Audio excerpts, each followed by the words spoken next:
Hey, comment vous allez? J'espère que vous allez bien, les amis.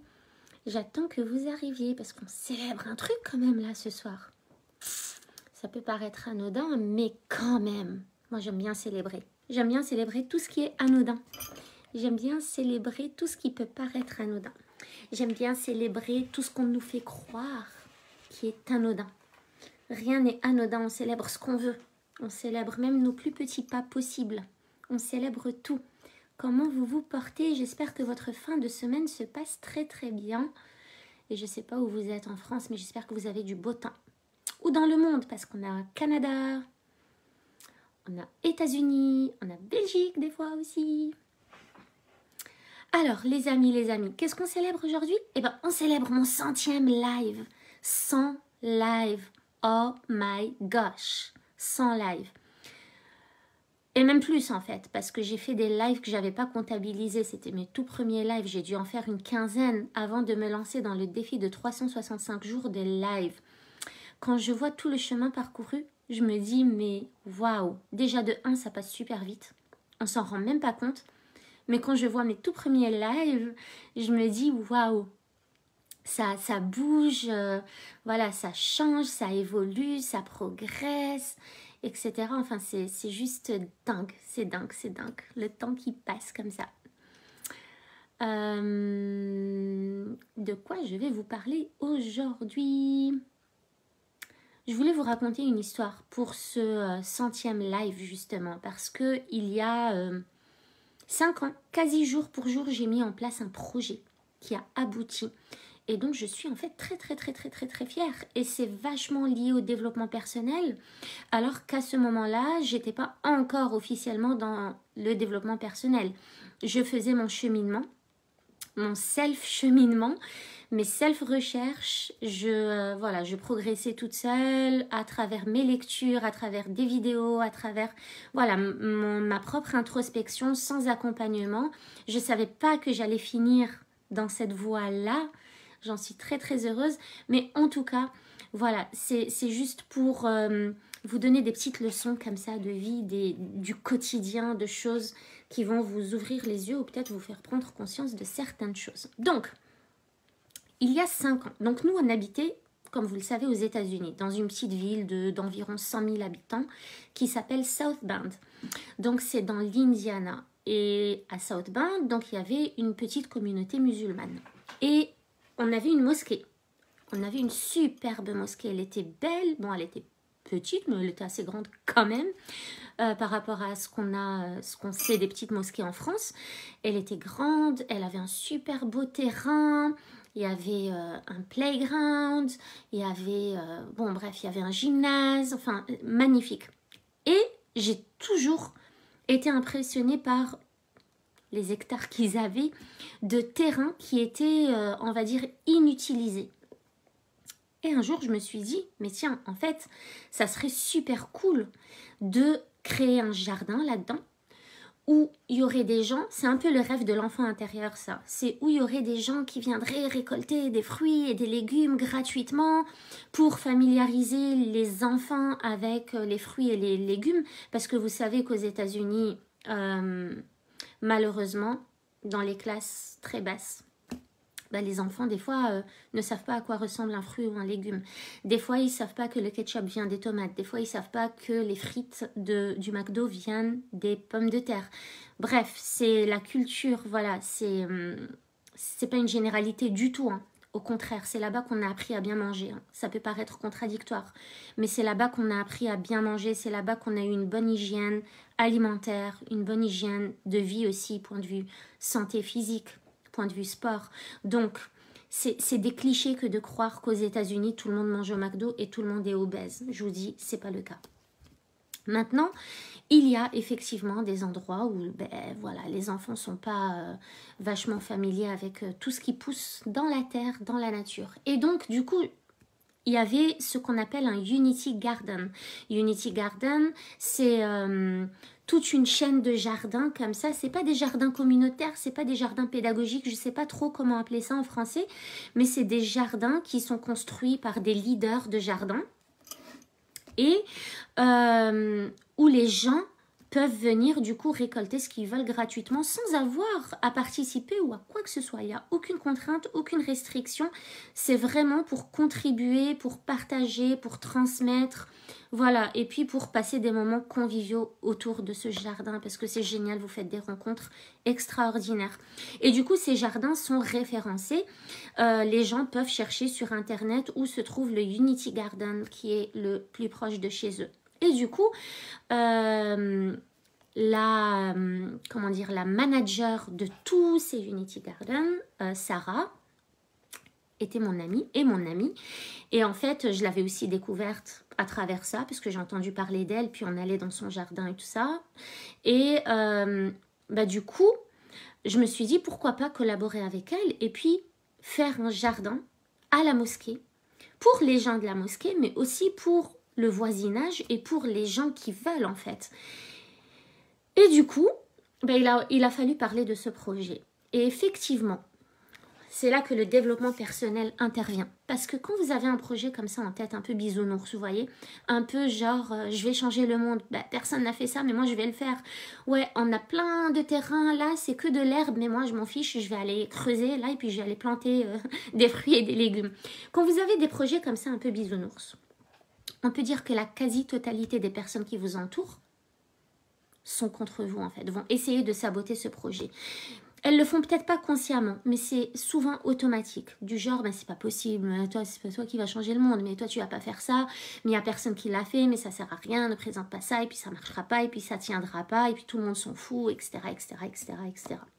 Là où le développement personnel intervient, c'est que, comme je vous l'ai dit dans un live précédent, je sais plus, il y a quelques jours, c'est qu'il y a deux types de personnes. Il y a les personnes no matter what, c'est-à-dire quoi qu'il arrive, je fais les choses, je m'en fous. Quoi qu'il arrive, je fais les choses. Quoi qu'il arrive, je fais les choses. Et il y a les personnes qui sont plutôt dans le as long as. Et as long as, c'est du moment que. Du moment que. Donc pourquoi je vous dis ça? Je vous dis ça parce que donc ça s'est passé en 2016. J'étais enceinte et c'était le début du mois de Ramadan. C'est au début du mois de Ramadan que j'ai mis en place ce projet. Ça veut dire j'étais enceinte, ça veut dire que je jeûnais, ça veut dire que c'était l'été, il faisait chaud et c'est un projet tout nouveau dont auquel personne n'avait pensé, dont personne n'avait connaissance et je savais que j'allais me heurter à certains petits murs. Je le savais parce que d'où elle vient, elle veut changer des trucs. Vous voyez? Donc j'ai présenté le projet a été accepté, le projet a été financé. En quelques jours, il y avait des volontaires, des enfants, des femmes, des hommes, des personnes âgées, des personnes moins âgées, des bébés même qui étaient parmi nous, des bébés dans les ventres, des bébés dans des poussettes, des bébés dans des cosy. Il y avait des volontaires. On a commencé à construire les lits de jardin et on a commencé à planter. On a commencé à les remplir, on a commencé à créer notre compost, à commander le compost à la commune, on a commencé à les remplir, à les peindre, à écrire dessus. Ça s'est fait en un mois. En un mois, on a réussi à planter des fruits, des légumes et 26 arbres fruitiers qui ont été à 100% financés par des volontaires, par des gens qui avaient envie de contribuer. Quand j'y repense, je me dis, c'est quand même fou. C'est quand même fou. C'est pas quelque chose de facile d'aller à l'encontre d'une masse, en fait. En même temps, je me dis, mais purée, maintenant, avec les connaissances que j'ai en développement personnel, je me dis, les gens sont en fait bloqués dans leurs croyances. Ils sont emprisonnés dans leurs croyances. Les croyances qui font qu'ils pensent que c'est pas possible, que personne l'a fait, que ça sert à rien, qu'on n'y arrivera pas, etc. Ces croyances-là, qu'ils vont venir vous projeter à vous, qui avez de l'ambition. Rappelez-vous de cette citation de Mark Twain. Ils ne savaient pas que c'était impossible, alors ils l'ont fait. Alors ce projet-là peut vous paraître banal, mais en fait c'est un truc de fou, parce que cet espace inoccupé était quand même, c'était un espace verdoyant, je veux dire, c'était pas quelque chose d'abandonné où on se dit, ah oui, c'est mieux d'avoir un jardin là quand même que ça cache la misère. Non, c'était quelque chose de beau, il y avait du gazon, c'était arrosé, c'était beau. Mais je me suis dit, c'est dommage que dans une mosquée, on n'ait pas des fruits et des légumes et des arbres fruitiers. Pour moi, c'était logique qu'il fallait mettre ça en place. Et beaucoup de monde, pour pas dire la quasi-totalité des gens, pensaient que ça n'aboutirait pas. Et pourtant, on l'a fait. Et pourtant, on l'a fait. Et pourtant, il y a des gens qui, au final, ont vu le résultat positif que ça a procuré. Coucou Abibatsu. Le résultat positif, c'est pas forcément cueillir les fruits et les légumes.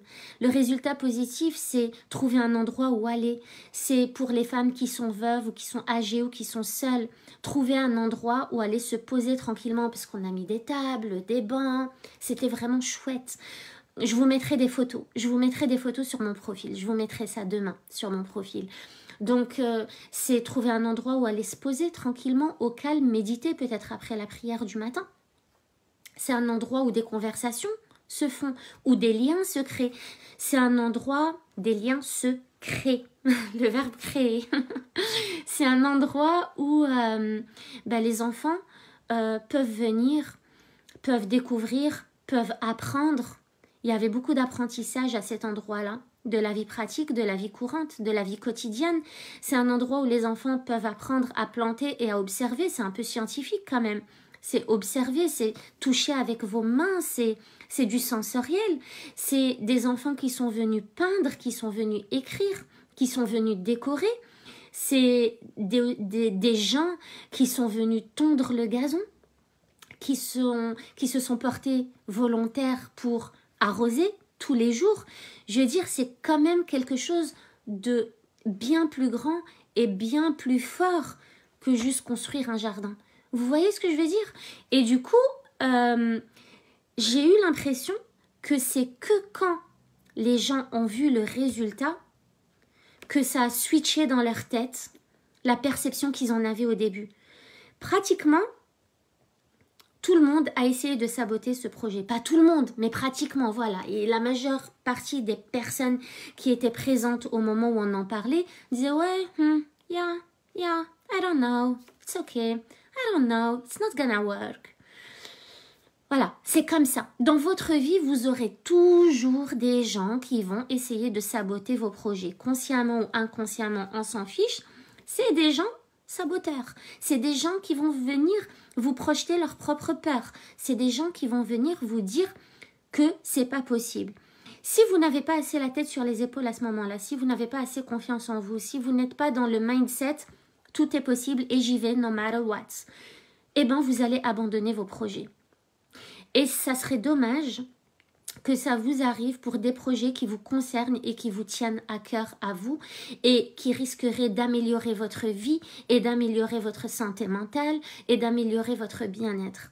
Là, on parle d'un jardin, donc en théorie, je contribue aux autres et pour les autres, mais si c'est un projet qui vous tient à cœur à vous, pour votre famille, et qu'on vienne vous le saboter, ça serait vraiment dommage. Donc j'ai envie d'augmenter là, d'éveiller votre conscience par rapport à ça, par rapport aux éléments saboteurs, que ce soit vos croyances et vos pensées propres à vous, ou que ce soit les croyances et les pensées des autres qu'ils projettent sur vous. C'est super important. Il y a aussi des gens que j'ai remarqué par rapport à ça, qui n'ont simplement pas envie de changer leurs habitudes en fait. Ils sont tellement attachés à leurs habitudes que pour eux, c'est dur le changement. C'est dur le changement. Mais il faut comprendre que la vie est changement, l'univers est changement. Nous sommes des êtres de changement. C'est pas possible de stagner. On change et on s'ouvre à de nouvelles choses. On s'ouvre à de nouvelles idées. L'année suivante, j'étais de nouveau enceinte et c'était de nouveau le Ramadan. Et on a lancé le projet du zéro déchet. Du zéro déchet pendant les repas de Ramadan, etc. Donc plus d'assiettes en papier, plus de couverts en plastique, plus de nappes en plastique, plus de gaspillage alimentaire, plus d'eau en petites bouteilles, etc. Et là pareil, encore des barrières et des murs. Pourquoi? Parce que les gens n'ont pas envie de changer leurs habitudes. vous aviez une table de 10 personnes et il y avait 10 petites bouteilles d'eau. Donc les gens vont casser le jeûne avec une gorgée d'eau. Et ensuite, ils vont être appelés à la prière. Et du coup, ils vont partir. Et ça se passe partout, hein. Là, je vous donne l'exemple que moi, j'ai vécu. Donc, pendant le ramadan dans cette structure, mais ça se passe partout en fait. Là où il y a des grands rassemblements, ben, il y a ce genre de choses. Et du coup, ils vont se lever et quand ils vont revenir, ben, ils ne savent plus à qui appartient telle ou telle bouteille. Mais il y a même des gens qui ne vont plus se rasseoir à la même place, donc ils vont s'asseoir à une autre table, donc ils ne vont pas prendre la bouteille qui est déjà entamée, évidemment. Donc, ça crée un sacré gaspillage. Donc, au début, on a commencé par faire intervenir les enfants pour arroser justement les lits de jardin avec ces bouteilles-là. Et puis petit à petit, on a introduit la carafe d'eau en fait. Tout simplement, une carafe. Et il y a des gens qui étaient dans le refus catégorique de la carafe d'eau. C'est non, moi je veux ma bouteille. C'est la sécurité, c'est la zone de confort. Vous voyez, c'est ça, c'est la zone de confort. Et ça peut être, vous pouvez voir ça dans des exemples aussi minimes que ça. Une bouteille d'eau. Non, moi je veux ma bouteille d'eau. Je me sens safe avec ma bouteille d'eau, je me sens cosy avec ma bouteille d'eau, je veux mon truc à moi, mon petit doudou à moi. Moi, je veux ma bouteille d'eau, vous touchez pas à ma bouteille d'eau. Sauf que la personne va partir, mais elle va pas prendre sa bouteille d'eau avec. Donc, elle va revenir, il n'y a plus de bouteille d'eau. Mais juste dans l'inconscient des consciences, c'est très dur de mettre en place de nouvelles habitudes. Surtout quand c'est quelqu'un qui vous met en place des nouvelles habitudes auxquelles vous n'avez pas adhéré par vous-même au plus profond de vous-même. Donc vous voyez, j'espère que vous voyez où est-ce que je veux en venir. Parce que là, il y a plein d'enseignements de développement personnel. Le premier, c'est le mindset. Le mindset de la personne inspirée et inspirante. Le mindset de la personne qui y va no matter what. Le mindset de semer des graines. Je vais semer des graines. C'est tout. Je vais semer des graines dans le sens propre du coup et le sens figuré du terme. Parce que au final, quand on est parti, ce jardin n'a pas tenu. Il n'y a personne qui l'a repris et qui l'a entretenu. Mais on a semé des graines. On a semé des graines dans la tête des gens. Les arbres fruitiers, ils n'ont pas besoin d'entretien spécial. Ils sont là. Les lits de jardin, on n'y peut rien. Mais les arbres fruitiers, ils sont là. Et moi, je suis fière quand même d'avoir semé des graines dans les cerveaux des enfants qui sont en plein développement et en pleine croissance. Et d'avoir semé des graines, même dans le cerveau de personnes très âgées qui, on aurait pu croire, auraient eu le plus de mal à changer leurs habitudes et pourtant qui ont adhéré à 100% au projet. Qui sont inspirées, qui sont devenues inspirantes à leur tour. Donc, on a semé des graines. Pour moi, c'est ça la réussite. C'est semer des graines, c'est laisser des traces, c'est apporter des apprentissages, c'est changer la vie d'au moins une personne. Sur ces 1000 personnes qui étaient présentes à chaque fois, changer la vie d'au moins une personne ou éveiller la conscience d'au moins une personne. Ça, c'est une réussite. Le reste, ça m'importe peu. Mais ça, c'est une réussite. Avoir créé de la solidarité, de l'entraide pendant tout un mois et plus encore plus tard, ça, pour moi, c'est une réussite. Donc, je ne vais pas perdre mon énergie à me focaliser sur les personnes qui ont essayé de mettre des cailloux sur le chemin et des pierres et des rochers. Je vais me focaliser sur les personnes à qui ça a apporté quelque chose et qui, au final, ont éprouvé de la gratitude pour ce qui a été fait. Et vous voyez, le deuxième enseignement de développement personnel, là-dedans, je l'ai dit un peu en vrac, hein, comme ça. Le deuxième enseignement, c'est... j'ai oublié ce que je voulais vous dire. Le deuxième enseignement, d'avoir créé du lien. La solidarité et l'entraide autour de ça. Ça, c'est quelque chose. Parce que ça s'oublie, ça. Ça s'oublie, on est tellement à fond dans nos activités, dans notre quotidien qu'on ne prend plus le temps de prendre le temps. Et ça a permis de faire une pause, ça a permis de rassembler des gens, ça a permis de créer des échanges, ça a permis d'apprendre à se connaître parce que la communauté était vaste et variée et diverse. C'était très cosmopolite, c'était juste extraordinaire. Ça a permis d'apprendre à connaître l'autre, d'écouter l'autre, d'apprendre de l'autre. Ça a permis aux enfants d'interagir avec des plus grands, de poser des questions, d'apprendre des nouvelles choses. Ça nous a permis, nous, adultes, d'apprendre de nouvelles choses à travers les enfants et à travers leurs questions. C'était juste extraordinaire. Donc, il y a le mindset de j'y vais, quoi qu'en disent les gens. Et il y a ce mindset-là aussi de pourquoi je le fais. Pourquoi je le fais? Quelle est mon intention? Si mon intention, c'est d'être populaire, clairement, ça ne marchera pas, ça ne sert à rien. C'est pas ça l'intention. Quand on fait les choses, on les fait avec le désir de l'âme, en étant persuadé qu'on est sur notre mission de vie. Donc, faire ça avec l'intention d'être aimé ou d'être populaire ou qu'on dise l'intention de la façade, qu'on dise de vous que vous êtes quelqu'un de bien, de généreux, qui fait des choses, etc., ça ne marche pas. C'est pas ça. L'intention, c'est d'être dans sa mission de vie et j'étais clairement dans ma mission de vie de transmission, de partage, de générosité, de créativité, c'est ça en fait, de créativité et de création de liens et de l'humain et du social et sociabiliser. Ça, c'est la mission de vie et de développement personnel. Finalement, ça, c'est du développement personnel. Être en contact avec la nature, c'est du développement personnel. Apprendre à travers la nature, c'est du développement personnel. Être avec les enfants et avoir des conversations merveilleuses avec eux, c'est être dans le développement personnel. Parce que quand vous discutez avec ces enfants-là, vous discutez inconsciemment avec votre enfant intérieur. Donc, c'est être dans le développement personnel, mais être surtout dans sa mission de vie. Voilà, sa mission de vie. Et ce que j'ai envie de vous dire là-dedans, c'est que quand vous êtes dans votre mission de vie, ça vous importe peu ce que disent les gens en fait, parce que c'est tellement profond et c'est tellement fort à l'intérieur de vous, c'est un désir en fait de contribuer, c'est un besoin vital de contribuer, c'est comme boire et manger, c'est un besoin vital. Donc quand vous êtes là-dedans, il y a beaucoup de personnes qui peuvent se dire mais pourquoi elle fait ça, et puis elle est enceinte, et puis il fait chaud, et puis n'importe quoi, et puis ça sert à rien, et puis de toute façon ça va pas marcher, et puis les gens ils vont pas venir, et puis ils s'en fichent et tout. Mais non, moi mon intention c'est pas ça. C'était pas ça. Mon intention, c'était d'être dans ma mission de vie de contribution et de le faire pour contribuer. Mon but, c'était de contribuer, d'apporter quelque chose et de semer des graines, justement, dans les deux sens du terme et de laisser quelque chose derrière.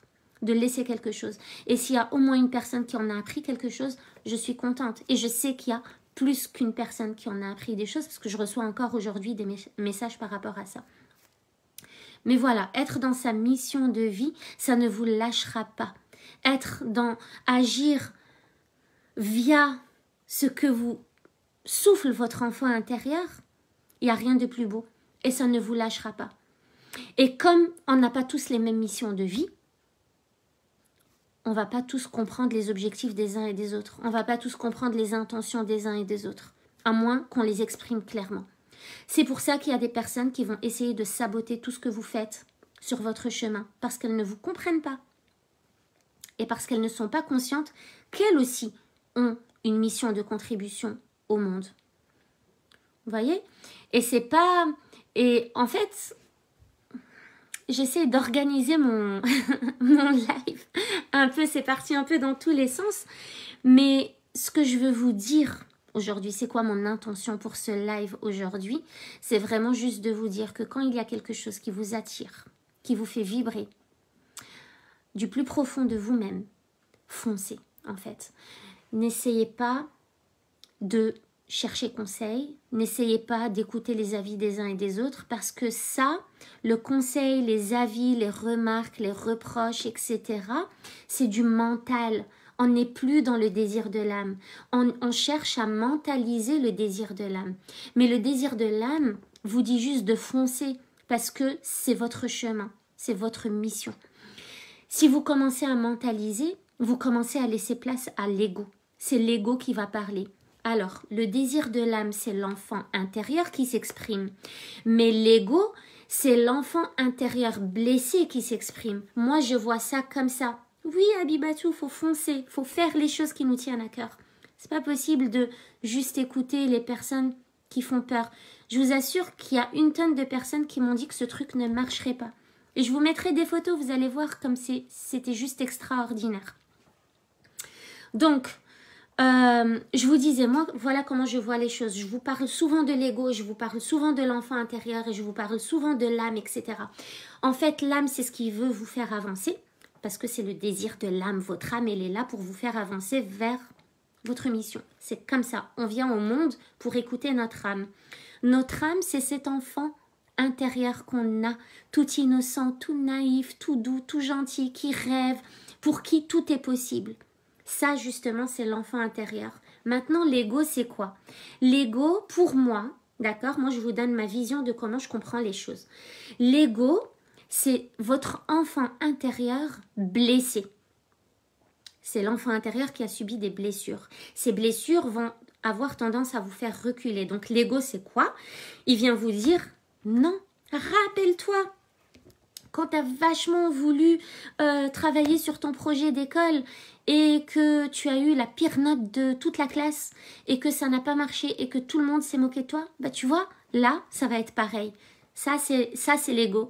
L'ego, il fait toujours référence à votre passé, à votre enfance et aux choses qui n'ont pas fonctionné dans votre enfance, les blessures de votre enfance. Et du coup, l'ego, ben, il est là pour vous faire reculer. Donc, l'âme tire d'un côté et l'ego tire de l'autre. C'est pour ça que vous n'avancez pas. Maintenant, si vous décidez de faire taire l'ego, et il n'y a pas d'outil pour ça, c'est une décision. C'est une décision. Moi, mon ego, je ne l'écoute pas. Je ne l'écoute pas. Je lui dis, ouais, t'es gentil, t'es là, je t'ai écouté, je t'ai entendu. Je sais ce que tu veux pas que je fasse ça. Ok, t'as peur que je me plante? D'accord, j'ai entendu. Mais je décide de ne pas t'écouter et je vais suivre mon cœur. Vous voyez, c'est juste une décision. Il n'y a pas grand-chose à faire, en fait, pour suivre son âme. Pour suivre son âme, si vous le décidez. Mais pour le décider, il faut d'abord en être conscient. Il faut d'abord être conscient qu'il y a ces deux choses qui tirent dans des directions opposées. Vous voyez. Alors, dis-moi, Abibatou, si ça te parle tout ça. Donc, je voulais juste célébrer avec vous ça parce que c'était il y a 5 ans, pratiquement jour pour jour. C'était aussi pendant le Ramadan. La première année, j'étais enceinte. La deuxième année, j'étais enceinte aussi. Les 2 années, j'ai jeûné. Ça n'a pas empêché. Pourquoi ? Parce que j'ai un mindset de no matter what. Ça me fait vibrer. J'ai envie de le faire. J'ai envie de faire un truc grand. J'ai envie de rêver grand. J'ai envie de rêver à la solidarité. J'ai envie de rêver à la complicité, de rêver à l'entraide. Et j'arrivais à rêver à toutes ces personnes qui allaient se réunir pour créer ça. Et j'arrivais à visualiser les gens venir de partout pour cueillir ces fruits et ces légumes et discuter avec nous et apprendre aussi à nous connaître. J'ai réussi à visualiser tout ça et ça s'est concrétisé. Ça s'est concrétisé. Et au final, il y a quand même encore des gens qui, quand on est parti, ont essayé de me dire « Ouais, mais en fait, ça n'a pas tenu, ça n'a pas marché. » Mais en fait, c'est pas grave. C'est pas grave, ça ne sera jamais de la vie un échec. Jamais.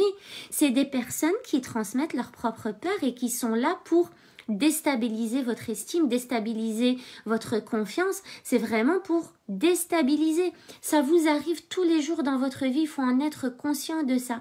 Je vous l'ai donné à travers cet exemple, mais c'est quelque chose qui vous arrive tous les jours.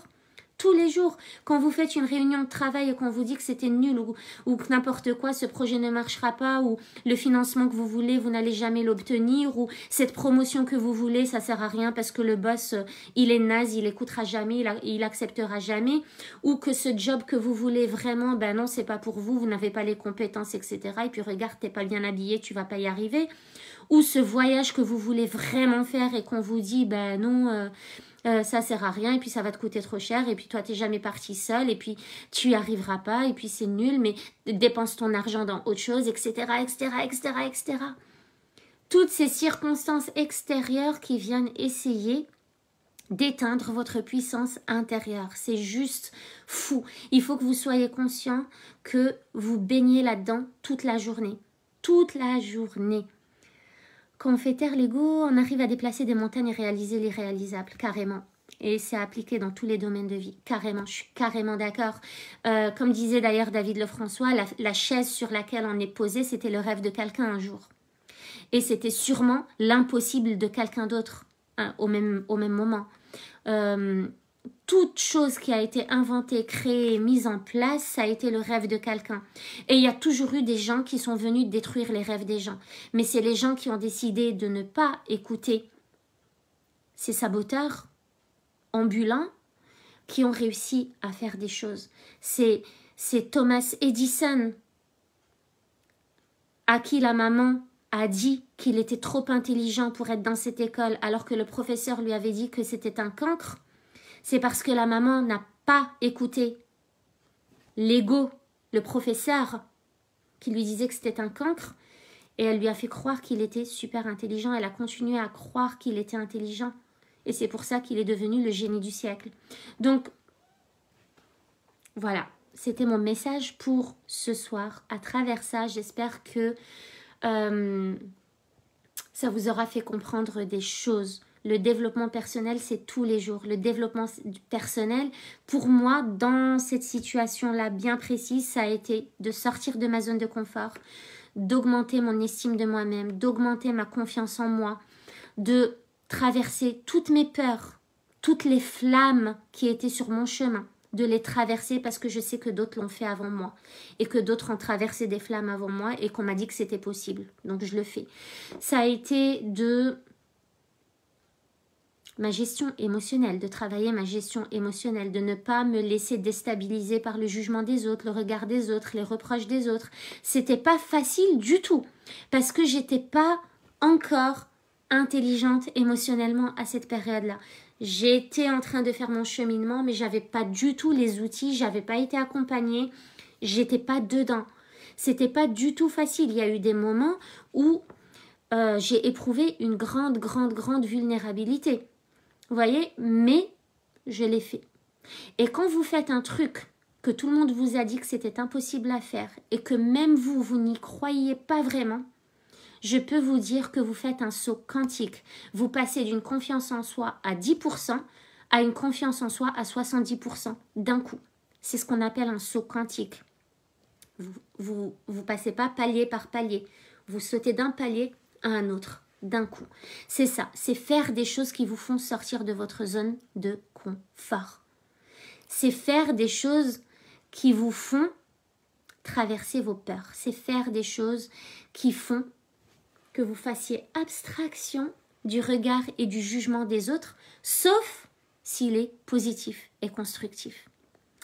C'est faire des choses qui vous permettent,